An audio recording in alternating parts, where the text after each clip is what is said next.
Hello! Isang magandang umaga, tanghali, hapon, gabi sa inyo pong lahat. Anong oras man ninyo na napapanood ang video ito, tayo po muli ay hahango, tutunghay ng pagbasa para sa araw po ng Lunes, February 5, 2024. At ito nga po ay hahanguin natin sa mabuting balita sa Ebanghelyo ni San Marcos. Ang kabanata ay 6, mga talatang 53 hanggang 56. Nung panahong iyon, sina Jesus at ang kanyang mga alagad ay tumawid ng lawa, at pagdating sa Genesaret ay isinadsad nila ang bangka. Paglunsad nila, nakilala siya agad ng mga tao, kaya't nagmamadaling nilibot ng mga ito ang mga puok sa paligid. At ang mga may sakit na nakaratay na sa higaan ay dinala nila kay Jesus.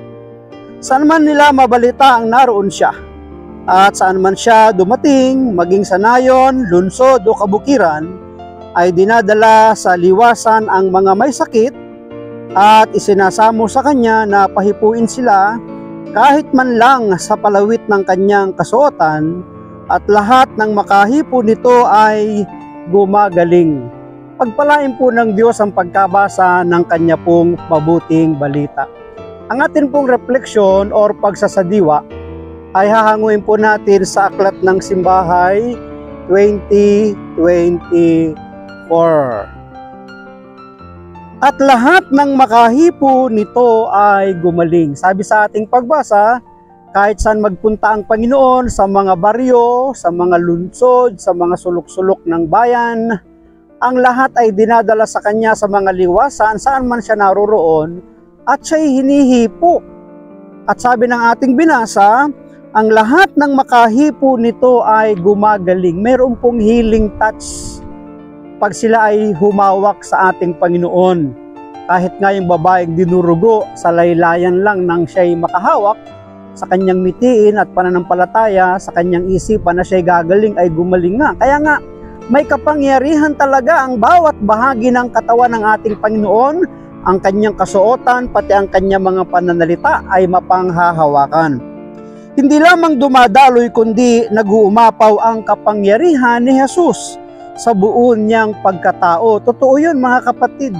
At hanggang ngayon sa ating panahon, yung nag-uumapaw na kapangyarihang yun ng ating Panginoon ay patuloy po nating nararanasan kung tayo lamang ay mananalig sa sampalataya na mapangyayari niya ang lahat ng ilalapit at idulog natin sa kanya kahit anumang mga karamdaman.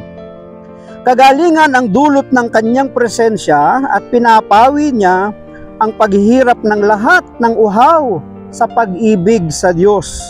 Upang masambot ang biyayang dulot ni Jesus, nangangailangan ng pananampalatayang hindi mapasuso balian. Ang kailangan lang talaga natin ay pananampalataya, pananalig na hindi nag-aalinlangan.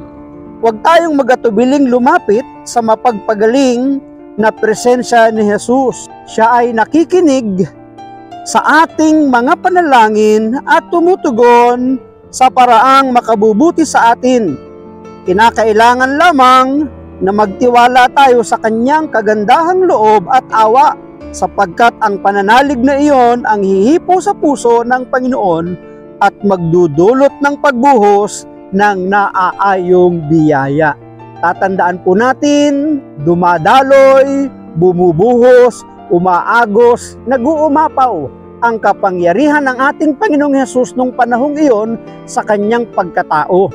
At sa ating kapanahunan naman, kung nasaan ang presensya ng ating Panginoon, nag-uumapaw ang kanyang kapangyarihan para abutin ang lahat ng ating mga karamdaman. Maraming salamat at pagpalain po tayo palagi ng ating Panginoon, ang palagi ko lamang sambit.